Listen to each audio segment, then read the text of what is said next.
بسم الله الرحمن الرحيم. اللهم صل وسلم وبارك على سيدي وحبيبي محمد. شهوتي اليوم اللي غادي نشارك معكم عبارة عن دجاجة في الكوكوط بدون ماء، معمرة بالشعرية والكبدة، كتجي هائلة جدا وبمريقة مضمرة واقفة. كنتمنى تجربوها وما تنساوش تشاركوا الوصفة مع الأصدقاء ديالكم في مواقع التواصل الاجتماعي، والضغط على زر الاشتراك وزر الجرس باش توصلوا بكل جديد للقناة. دابا نمروا لاستعراض المقادير والكيفيه ديال التحضير. بسم الله. عندنا دجاجه فيها 2 كيلو طبيعه الحال، مغسوله ومنقيه ومستقطره مزيان. عندنا باكيه صغيره ديال الشعريه الصينيه مرقده واحد 3 دقائق في الماء طايب ومصفيه.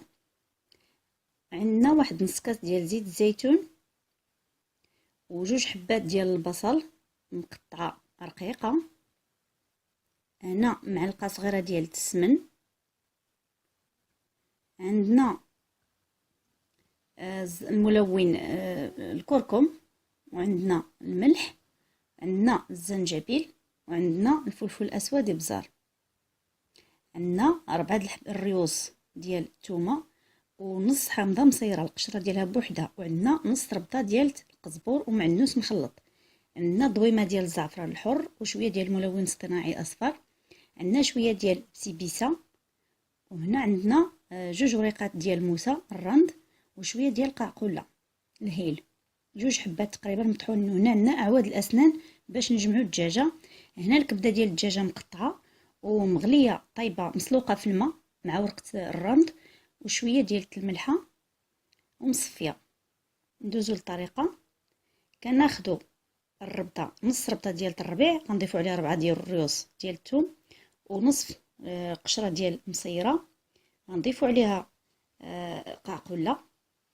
غادي نضيفوا بسيبيسه، قعقله اللي هي الهيل، وعندنا الضويمه ديال الزعفران الحر، هذا غادي نخليوه جانبا من بعد.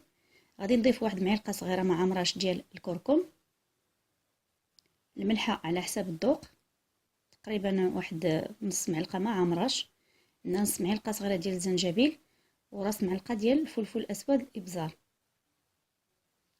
غادي نضيفوا زيت الزيتون كيف قلت لكم نصف كاس، وغادي نطحنوا الشرموله حتى كنطحنوا حتى كنحصلوا على شرموله مطحونه كيف ما غادي تشوفوا معايا. اللي ما عندهاش مثلا ماكينه بحال هكا طحن، تقدر دوزها بالمهراز، دق الربيع مع الثومه والملحه، عاد غيتخلطوا مع التوابل. غادي كيف ما شفتوا معايا ها حنا حصلنا على شرموله كيف ما لاحظتوا معايا. دابا غادي ندوزو باش نشرملو بها الدجاجه. ها هي دي الشرموله عندنا ولات مطحونه والعناصر اندمجات مزيان مع بعضها. غادي ناخذ الشعريه الصينيه، غادي نضيف عليها ديك الكبده، ونضيف عليها واحد 2 معالق كبار ديال الشرموله ونخليوها جانبا. هذيك حشوه. وغادي ندوزو نشرملو الدجاجه ما بين الجلد واللحم حتى نتاكدوا بلي الدجاجه تشرملات مزيان من الداخل ومن برا كيف ما كتشوفوا معايا. كنشرملوها مزيان.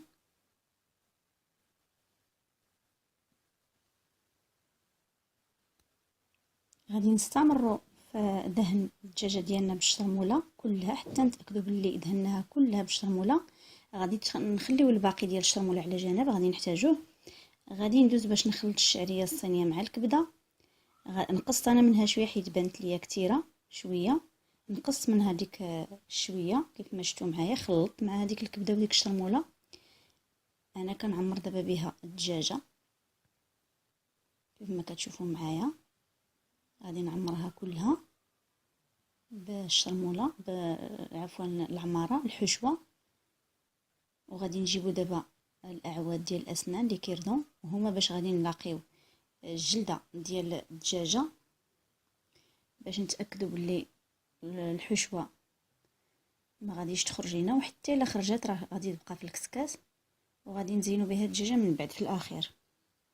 دابا غادي ناخذوا الكوكوط ديالنا طنجره الضغط، غادي نعملو البصله فيها كفراش اولي، وغادي نحطو الكسكاس، وغادي نحطو فيها الدجاجه ديالتنا كيف ما كتشوفوا معايا دابا على الصدر. البقيه ديال الشرموله هذيك غناخذ البصله غنعمل فيها 2 وريقات ديال الرند والملون الاصطناعي الزعفران، واحد نص معلقه صغيره، والباقي ديال الشرموله. غادي نرجع الكسكاس اللي فيه الدجاجه، غادي نوزع ديك معلقه صغيره ديال السمن على الدجاجه، وغادي نسد عليها الكوكوط، وغادي نديرها على حديده فوق النار، ونقص عليها العافيه مزيان، يعني طيب بالمهل على شعره واحده. هنا بعد ما دازت واحد 30 دقيقه، بعد ما صفرات الكوكوط 30 دقيقه، بغيت نطلع عليها ونقلبها على الظهر. كنتكا بواحد العود حتى كنتاكد بلي ما بقاش الماء كيطلع منها. انا عندي نص ساعه مازال خاصها طياب شويه، غادي نحاول نقلبها وما عندكم حتى مشكل. مثلا دابا غادي تبان لكم الشرموله شويه خرجت من الدجاجه، ودوك لي كيردون دوك العواد تمزقوا، الجلدات تمزقات، معليش ما عندكم حتى مشكل، كلشي كيبقى في الكسكاس، ما كينزل والو في المرقه على البصله. انا مازال خاصها الطياب، غادي نعاود نسد عليها باش تكمل ليا الطياب ديالي. انا كيف ما لاحظتوا معايا كنتكا كلها بواحد العود ديال اسنان كبير، عود ديال كباب عفوا. هنا بعد ما دازت واحد 45 دقيقه صافي تاكدت بلي الدجاجه ديالي طابت.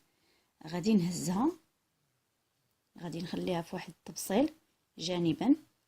هنا المرقه كيف ما كتشوفوا معايا هي هذه، حاولوا كيف قلت لكم على شعره وحده باش ما تحرقش لكم من التحت، ما تلصقش لكم البصله.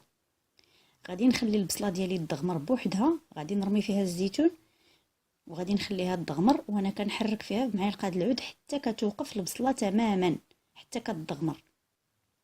كنحس البصله عندي صافي تدغمرات، المريقه هي هذيك. غادي ناخذ واحد الكاغيط ديال الزبده، غادي نعملو في طاوه. الدجاجه ديالي غادي ناخذها كيف ما كتشوفوا معايا، غادي نحيد ليها، غنزول ليها كاع دوك الاعواد ديال الاسنان، وغادي نجيب واحد الشرموله هي باش غادي ندهنها بها. عندي مطارد مع الزبده غادي نخلطهم، المطارد هو اللي هو الخردل. غادي ندهن الدجاجه ديالي كلها من الجوانب ومن الفوق الفخاذ وحتى من الظهر. وطبيعه الحال ما تخموش الشرموله واخا خارجه من الدجاجه، غادي نجمع ليها رجلين وديك الجلده واليد واخا تهرسات جمعتها بواحد الكيردون كما كتشوفوا معايا. ندهن حتى التحت باش الدجاجه كلها تولي مدهونه عندي بالزبده وبالمورطارد. الخيط جبته جمعت به الرجيلات ما كتشوفوا معايا دابا.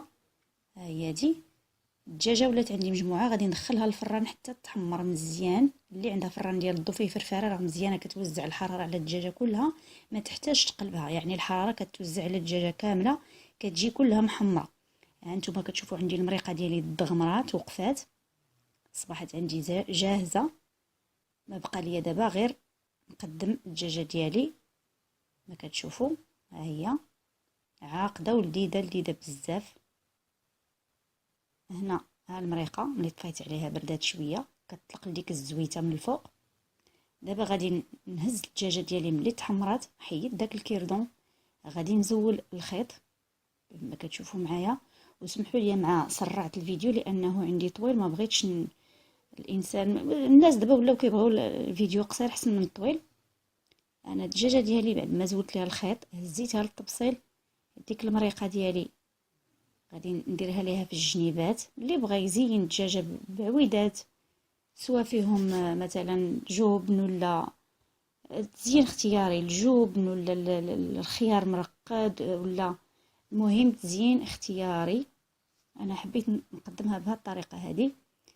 غادي ناخذ الصدر غادي نقطعه قدامكم بواحد الموس ما كتشوفوا معايا، ها هو غادي نقطعو. هذيك الحشوه اللي بقات عندي في الكسكاس ديال الكوكوط هي اللي غادي نضيف دابا على الدجاجه من الفوق. اللي كنت قلت لكم راه واخا بقات في الكسكاس ما عندكم حتى مشكل، هذيك اللي خرجت منها هي هذه غادي نضيفها على الدجاجه ديالي، وغادي نقدمها بالصحه والراحه. نتمنى الوصفه نال الاستحسان ديالكم. تحياتي للجميع، فاطمه نور.